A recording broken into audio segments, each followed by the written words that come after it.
That's probably top 3 hardest part of my job, numbers. It's crazy. But anyway, well, first of all, Merry Christmas to everybody. And but secondly, man, shout out to Noons and the boys, Big Noonan and them. That was just freaking awesome. Getting a chance to watch that. I was in the office last night watching it, and just really, really cool. Really proud of them and happy for them. Sorry, Barrett. Tough year for you in Notre Dame this year. Yeah, tough for you, but we still love you. But anyway, just an awesome accomplishment, and just really cool to see them accomplish that, and just not just, we got so many great things going on campus. All of our excited about gymnastics getting ready to get cranked up, so cool, and our facilities getting ready to open up with lacrosse and rowing and gymnastics, and our wellness area up there, and what we're getting ready to do over here at volleyball, as y'all see the 10,000-foot crane. Really cool to see that. It's kind of weird riding by here. Been here as long as I have. It's wild looking at Jervy, just kind of naked, if you will. I've never really seen it like that, but excited about all the stuff's going on. And then obviously, man, basketball. I haven't had a chance. I've been on the road, but man, I've been just living and dying with every bucket with the Tigers, especially them beating Alabama. That was pretty cool.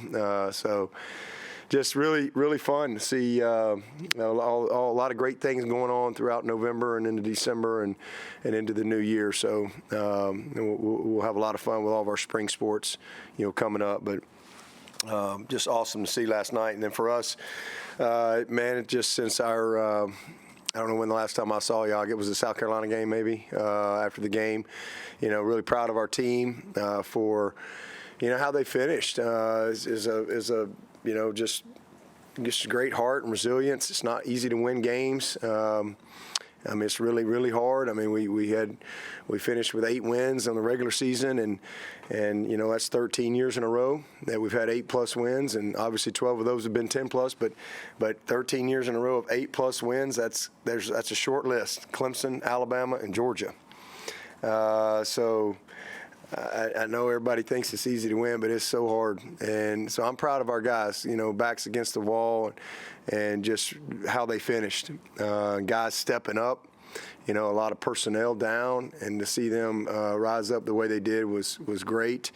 To earn the opportunity to go to the Gator Bowl. We're really excited about that, and a chance for a 9th win. And if we get a 9th win, then that list of 3 goes to 2, us and Alabama. So, a lot of opportunity within this game, and it's a game that has a great history with Clemson. It's as y'all heard me say, the bowl deal. It's full circle for me. My first ever bowl game as a coach in 1993 against the Fighting Mac Browns, North Carolina, and when he had dark hair, I think, and it was my first bowl as a head coach. So I'm excited about it, looking forward to it. Again, it's an area I'm really familiar with, having always recruited down there, and our Jags are fired up that we're coming that way as well. And so it's going to be a great time. We're staying out at Amelia Island. It's a beautiful area. That's where we have our ACC meetings every year at the Ritz. I think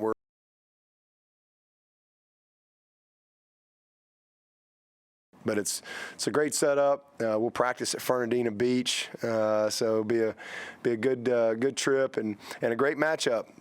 Kentucky. This is 2 teams I think that have battled all throughout the year.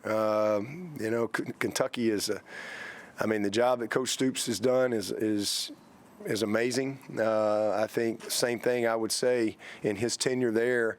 He's created consistency at Kentucky. I think that is not always been the case. And he's come in and he's taken that program and he has created consistency, and he's created a mentality and a toughness. They've won massive games, and they've been in position to win at the highest level. So, I just can't say enough about the job that he's done. And they got good personnel, and I think all their dudes are playing. I think some of them were not going to play, and then all of a sudden now they're going to play.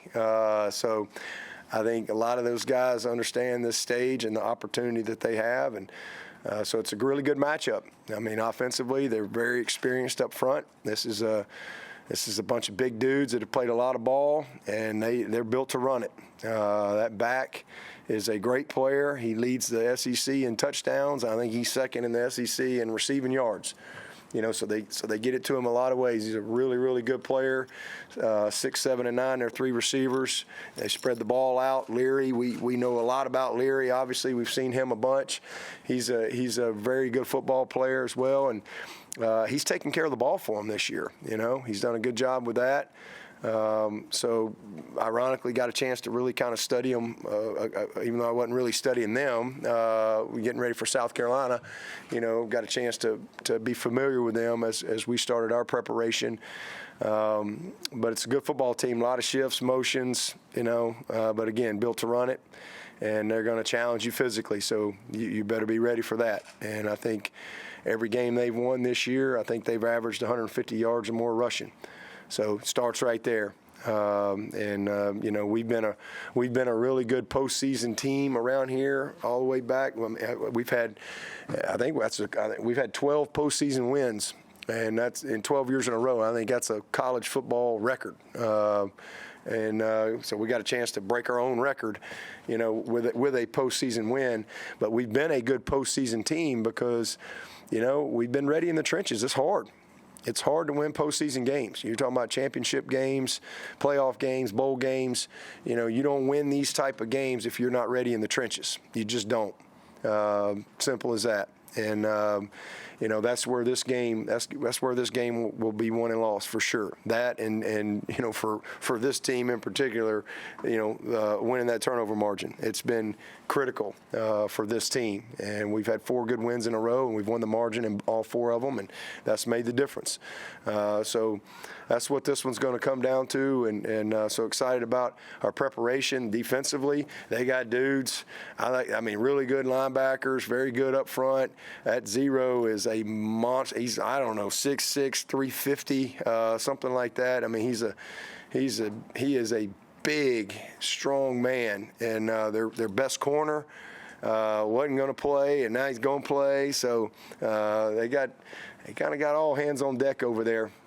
So we're down a few guys, but we got what we got, and we're going to get ready and see if we can go have a great matchup on the 29th, and hopefully we'll have a great crowd there, a great turnout. Again, not too far. And hopefully, again, just a great environment for the Tigers, because I'm sure Kentucky will have a great crowd that'll travel as well, and ACC, SEC matchup, all that stuff. So it'll be a lot of fun. So good team, return guys. Sevens, I think he's had taken a couple to the house, a couple touchdowns.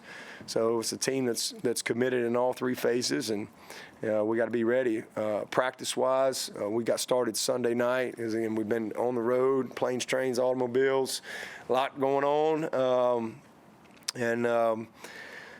So I got started Sunday night, and yesterday was just a full all-day and night staff day for us, just to really just not have any recruiting and just be here. And no practice. Guys had finals, and so today, practice, finals, recruiting for us tonight. Tomorrow, all-day recruiting.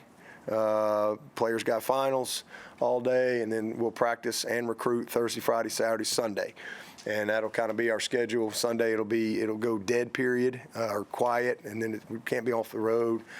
And then Monday it's completely dead. And so we'll practice through Tuesday. We'll give the players a couple days off. We'll be here through the 20th, signing day, all that stuff, and then we'll get down there. Staff's got to be there on the 23rd. Team has to be there by the 24th, and we'll kind of have a normal week when we get there. We'll have practice that night on the 24th. Be like a Monday, Christmas Day, wake up, have a big Christmas celebration. Santa will come. Hopefully everybody will be nice and not naughty and get a stocking and some gifts. Hood, you won't make the list. We already know. And then we'll put on full pads and go have a good, tough Tuesday practice at Fernandina Beach. And so have a good week of prep. And So that's kind of our state of Clemson, if you will, right now as far as our schedule and all that stuff. I know you guys will be out a couple days, and I guess I'll see most of y'all next Wednesday. We got a lot of graduates on this team. I'm really proud of that. Got a bunch of guys getting master's degrees and getting their undergrad degree next week as well. So it's just a lot going on. It's exciting. And, 2 new coaches, as y'all all know, and it's unfortunate the way the world is now and how things have to happen with, the calendar, the way the calendar is set up, but really excited about Chris and Matt coming in, and their families. These are two really, really experienced, 2 great coaches that I think just check every box for us, and it's been a good start. A lot of stuff going on for them too. But Chris and I go way back, as you know, and super excited for him to be back. And it's a different Clemson than the one he left in 2010. So he's excited to be back here. And then Matt, as he told me, this was probably the only job he would have taken. So I think a lot of excitement there, getting off to a good start. And this is a huge opportunity during bowl prep, for them to kind of get acclimated a little bit and start that relationship process and just kind of setting the foundation and learn a little bit. Learn the plays, got to learn terminology. There's a lot going on for them too. So that, how to speak the language. But this is a big time for us. We'll get a lot of work on Kentucky. We'll get a lot of work on Clemson. We'll get a lot of fundamental technical work. That's what you have to do. You got a lot of time to get ready for this game, and then we'll spend a lot of time developing our team, with what we call our JV work. This is really some of my favorite time of year is what we get done. It'll be very competitive. We'll probably have a couple scrimmages Saturday and maybe Monday. And then finish up with a little more work down there. So I'm looking forward to it. And in shells today, and then we'll be full pads the rest of the week, Thursday, Friday, Saturday, and should ramp up pretty good. You were concerned, especially since you guys were on such a roll in November, about stopping and then restarting and guys getting back in the flow. You've had to deal with it a million times, but what are some of the techniques to get everyone back up and running again? Yeah,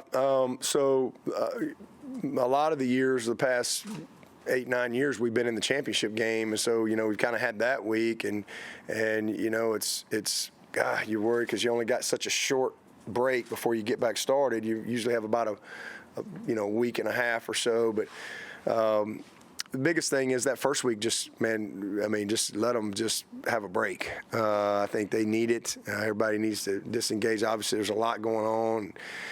Kids they don't have much time, so now they get a chance to kind of sit down and process things a little bit, a little extra time to heal up. But the first week was just kind of open gym, and then last week we had mandatory lifting and running, and there was a couple of days of skills and drills, so just kind of keep them sharp there, throwing and catching, and just some group individual work. And then this week we get back into practice. So, we've got a good plan for it to make sure that you're not starting from scratch, and you want them to be excited too. And so that's how you structure practice, because again, you got a lot of time to get ready. We're not on the field long with the varsity. We'll be out there a little longer because we got JV work, but we're not on the field long with the varsity. So we got to be really focused, and you want them to have good energy. And it's hard this week because you got finals going on as well. So you got to kind of balance that out. I think last year was the same, but several years prior to that, when we've gotten started, they had already had finals. So I wish, but everything's just, sometimes the calendar just changes on you like that. But so it's a little bit more to balance this week. With Matt and Chris sort of getting acclimated, like you said, who's in charge of the ball-specific stuff on the offensive line and defensive end? Matt and Chris. Yeah. Right away. Yeah. So we got like somebody telling them just like I don't read signals anymore. So a lot of times you see somebody on the field with me. I'm out of the signal business. I don't read signals. So I just want to know what the play is. Like game day, I just hear the play, right? I don't read signals. So we get out to practice because we signal and try to. So I always have somebody out there to tell me the play. And And then same thing, we just got somebody standing there with him. He knows what inside zone is, but he doesn't know what we call it. He knows what the power is. He knows what the counter is. He knows what 5-man protection is. He knows what 6-man. He knows what a full slide, 7-man protection. He understands all that, but he don't know what we call it, right? We some people call it 1, 2, 3, 4, 5, 6. Other people call it 1, 2, 3, 4, 5, 6, 7, 8, 9, 10, right? Some people call it something else. So you got to learn how to. Some people say hello. Some people say hola. Some people say bye, some people say adios. So you got to figure all that out. That's what makes football unique is it's not the same, right? It's the way Europe used to be back in the day. You go like to South Carolina or you go to Georgia and it was a different language, different government, different money, different everything, right? And that's the same thing. Football, it's not the same currency. It's not the same language. It's different governments, if you will. So you got to figure all that stuff out. But these are veteran guys. Chris Rumph knows what a tech stunt is. He knows what on this call we're in a 9 technique or we're in a 7. He understands all that. But how do we get to that? So we got people that help them, tell them, translate. Just like you watch baseball, you got guys that, they interview them right after the game, and they're from another country, don't speak English or whatever, and so they got somebody translating. That's what's happening. Do you anticipate that? Absolutely. Coach them up. In the Gator Bowl specifically. Yeah. Coach them up, man. That's why they're here. As best you can tell, is your roster going to stay the same as you know it today through the bowl game? As best I can tell. But as y'all know, it's just Tuesday of 2023 college football. So, best I can tell. So there's no one that is on the verge that you've been Not that I know of. with that you've been. Not that I know of. Larry'd probably know before me. Larry usually gives me the scoop. He'll text me and tell me, "Hey, did you know this?" I'm like, "Well, I didn't know that. I better check on that." I ain't got time to read all that stuff, but no, I don't know. And saying, some JV stuff being done, getting some guys reps or whatever. Is some of that as these first week or 2 of practice go on, or you may be thinking in the back of your mind, we may actually be using this guy more than normal just because things can change between now and the bowl game. Does that cross your mind? This is a huge opportunity for some of these guys, to get a really some wind in themselves and some momentum into spring. But some of them, you got to be ready to play. Like, we have no corners. I'm drafting guys. We got all kind of people playing corner. We got playing A, B, C, D, and I'm about ready to go to E, just in case. Obviously we got Avion and we got Shelton, and those are. As long as they're out there, we got a good fighting chance, right? And then we got Miles Oliver, who's coming off an ACL, who's really not ready to play, but he's cleared to play. So these practices are huge for him. And we, kind of see if we can get him game ready, and then it's like, all right, okay, let's get everybody else that can play corner. Barnes, Hamp Green, Strecco, Mankaka, Crosby. Who else can play corner? Who else played corner in their high school career? And let's just keep it simple, It's either cover 1, 2, or 3. That's all you need to know. And just get the basics down, because you got to be able to function. What if one of them guys rolls an ankle? They're not going to cancel the game, so you got to have a plan, and we don't have anybody. We're trying, Tink. Obviously, Tink's not quite 100%, but we're hoping by the time we get to the bowl, he could go play. Obviously, he could go play corner. So, yeah, y'all thought I was kidding. I was like, man, no, we're looking for anybody and everybody to create the type of depth. So it's a great opportunity for some of these guys to get some real looks. Sheridan Jones and Sheridan's not going to be able to go. is it injury? He's not going to be able to go. His hips, he got a shot the last couple games to try to be ready, and he just doesn't feel. He's been battling some migraines, kind of really all year. He had to miss a game for that, as y'all know, but he just doesn't think he can do it, and that would be. And maybe if something changed there, I don't know. We'll see. Maybe it changes by the time we get to the bowl. But because even if he couldn't play, just having him ready to play would be a shot in the arm for us. But so we got plenty of guys. We'll figure it out. We'll create some depth. We'll get some guys that'll scrap and go battle. Move Shipley over there. Shipley will go do it if we need him to. Put him on the list. We got what we need. Speaking of, I think he's maybe the last guy in terms of flirting with NFL draft stuff that hasn't said anything yet. Do you think he'll stick with y'all? Shipley? Yeah, Shipley, and decide after. I'll let him tell y'all that. I won't steal his thunder either way. I'm sure he'll probably meet with media at some point. So I'll let him tell y'all whatever he's going to do. He's playing in the bowl game for sure. I guess Barrett Carter announced that he is coming back. I guess what discussion did you have with him about that? Why do you think that's a good move for him? Because I think he's got a chance to be a top 15, top 20 pick. And, he's not that this year. He's a guy that's obviously on everybody's radar. And he's positioned himself, there's no question he'd get drafted. But, he's just one of those kids that wants to finish. He wants to finish. I think had he got a first-round grade, he wouldn't be here. It probably would have been an easier decision. But he wants to finish. He's got more work he wants to get done at Clemson. He wants to be a graduate. He wants to be a leader. He wants to be a captain. And he wants to win a national championship. And so, he's excited, and so are we. We went to the NFL portal and got us one right there. Pretty excited about him. How about Mickens? Is he solidly here?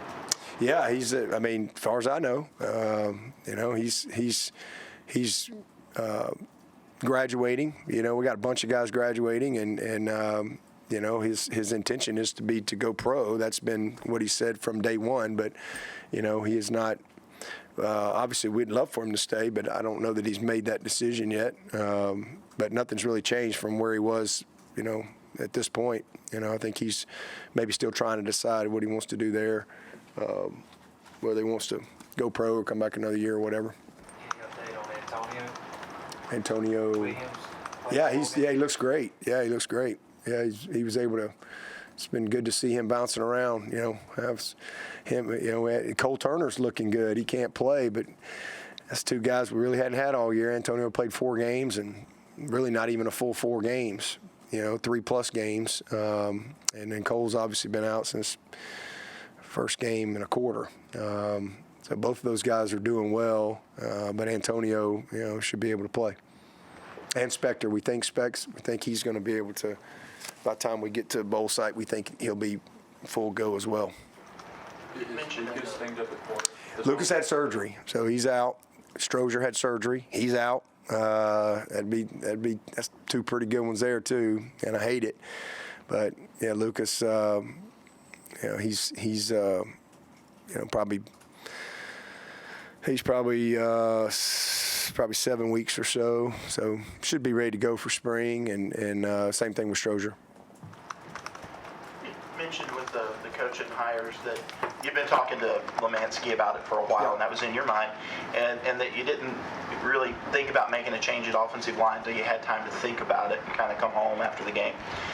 What was it that you were sitting there on the couch or in your office and you said, yeah, I think it's time? Was there one thing, 2 things that you were like, yeah, I think it's time, and was Matt your first call?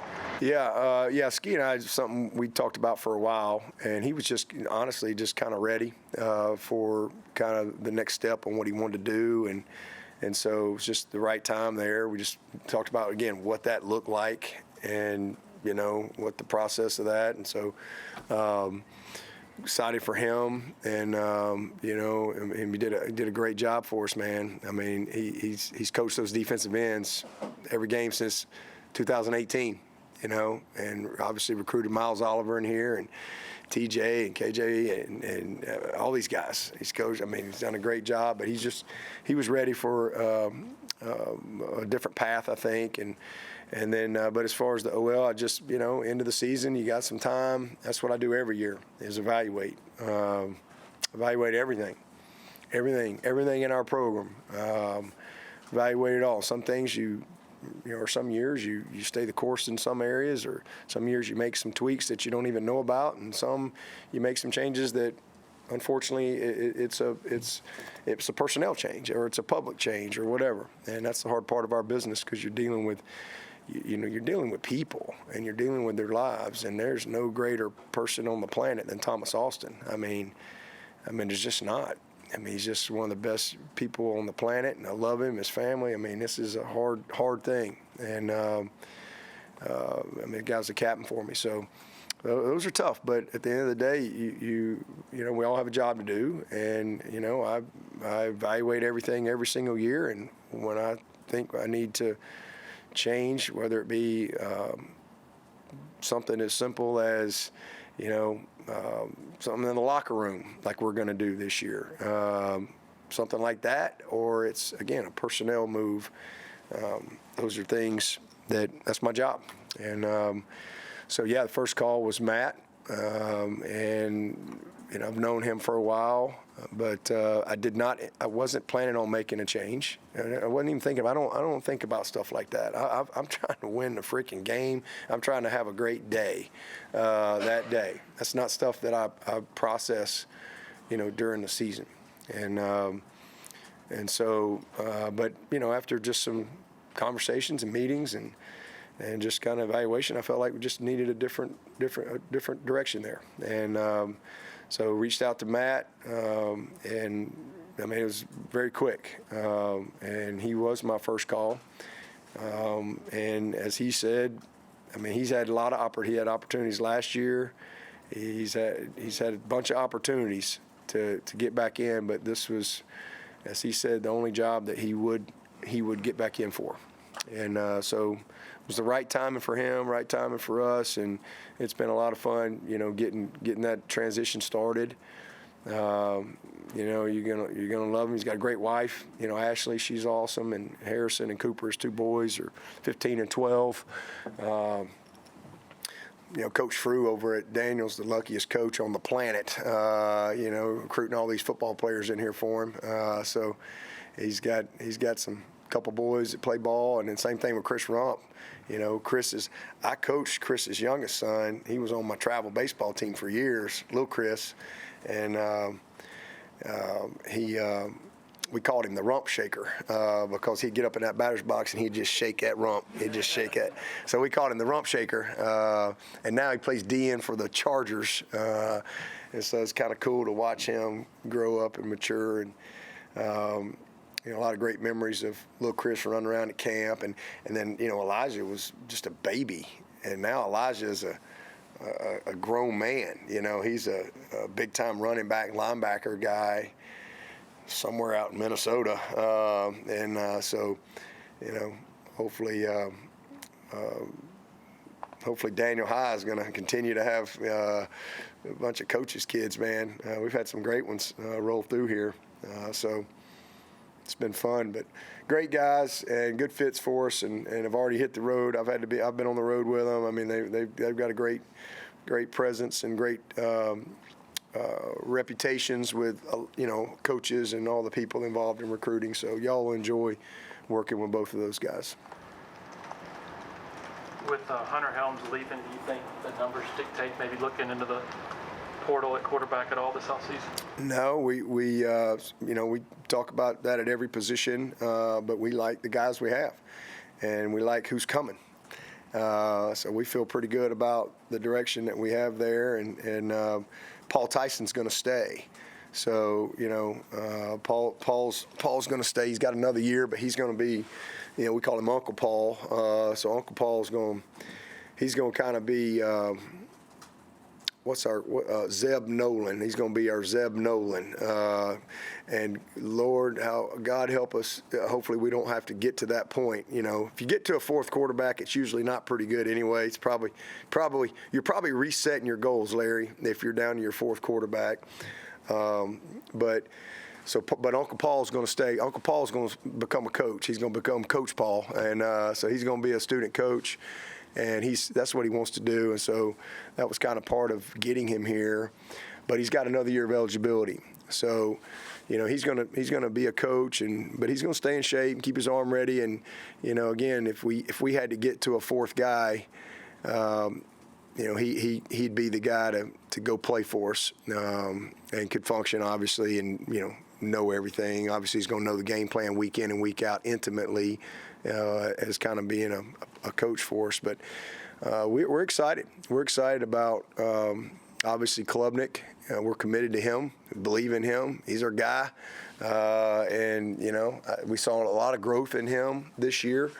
In his first year as a full-time starter, and I think you're going to continue to see that. He's got a lot of things he's got to do in the offseason, for sure. The game has slowed down for him. He's still got more to do there, but he makes elite plays, and he's gotten better at, you know, kind of cutting out some of those disaster plays that we had early on, and just kind of, again, just being a little smarter and settling in, a little more poise in the pocket, things like that. I think he's made great progress, and we really believe in that kid. He'll be a junior, and I think, you know, he stays the course. When he walks out of here a couple years, this kid's going to be a great winner here. I really believe that, and so does everybody else in the building. And then we're excited about CV. You know, we're kind of executing the plan that we put in place. You know, this was a highly recruited guy that could have gone to a lot of places, and he chose to come. He was only 17, so that was kind of what we recruited him to redshirt. We felt good about Hunter and that's why we went and got Paul Tyson and Trent. We felt good about, getting through the year and letting him really just develop and kind of catch up. Now, he'll be a redshirt freshman. Kate will be a junior. And then, man, I'm going to tell you, Trent Pierman, you know, if it wasn't, I would answer it this way. If it wasn't for Trent, we would probably have to go get another guy. But we really, really like Trent Pierman. You know, he's got some moxie and savvy. And those of you that have watched him play, I mean, this kid was a two-time Gatorade Player of the Year in the state of South Carolina. This ain't no slouch now. This kid can play. You know, he needed to get a little bigger. He needed to get a little stronger. But he's got savvy. He's got instincts. He's got moxie. I mean, he is a really, really, really, really good third-team quarterback. So that's what we got. And then we got Paul, who's a sixth-year guy, who's got a wealth of experience, who you know could go win the game for us in the Gator Bowl if we need him to. We got him. So that's where we are. And now if Paul was not going to be here, we'd have to go get somebody else. We are still trying to find maybe a high-level PWO to maybe come in and give us another arm as well to come in and compete. But you know, we'll see how that goes. But if Paul wasn't here and we didn't feel like we feel about Trent Pierman, then we would probably have to go find somebody else. Any questions for Coach virtually? Anybody else in the room? I was wondering if you could touch back on men's soccer. Noonan joins you as only two of the three coaches in Clemson history with 2 national championships. That's pretty cool.